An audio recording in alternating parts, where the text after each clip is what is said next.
So once your filling is chilled, as you can see, I've got a bit of a head start here, we're going to wrap them. So spring roll skins are not too dissimilar from filo pastry. So foie de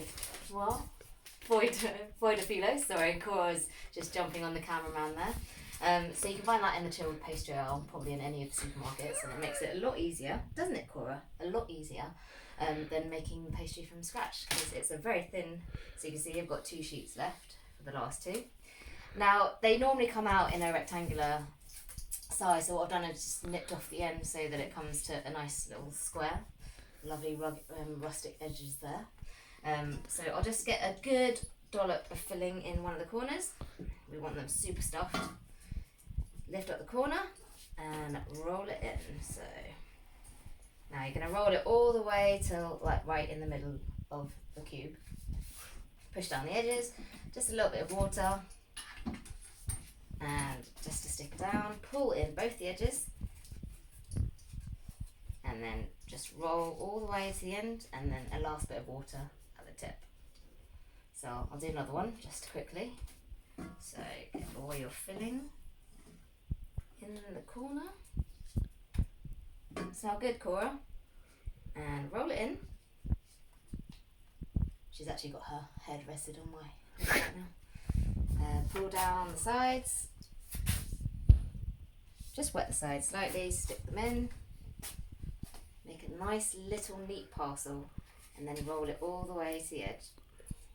Last dab of water. And there we go. We've got these ready to fry. So the final stage is just to shallow fry them on a medium heat. So I've just used vegetable oil, but our ready-made spring rolls, and if you want to be traditional, cook them with chopsticks.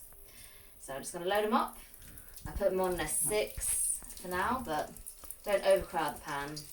But we'll just let them gently cook, gently brown, make sure the insides are all cooked.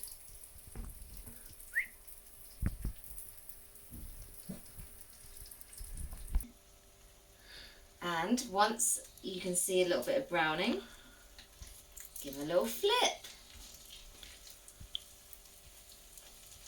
As you can tell, we've been pausing the video so that you don't have to wait the actual time, but that was only actually a couple minutes. So as you can see, mainly in the centre of the induction, but it's given it a good brown.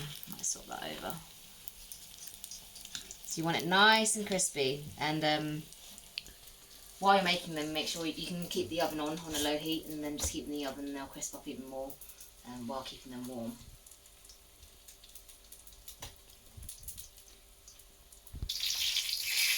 So once they're all golden and crispy, you're about done. So you can either put them in the oven to get them even crispier, or just take them out because they're ready to eat. So just give them a little dab.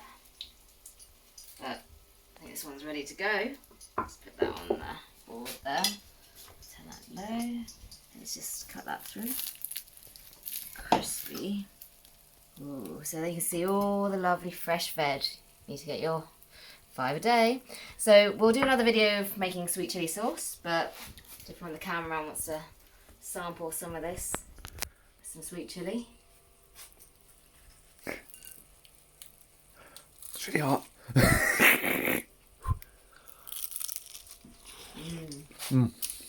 Well, that's so good. There we go. Make your homemade spring rolls. Et voilà. A lot easier than you think.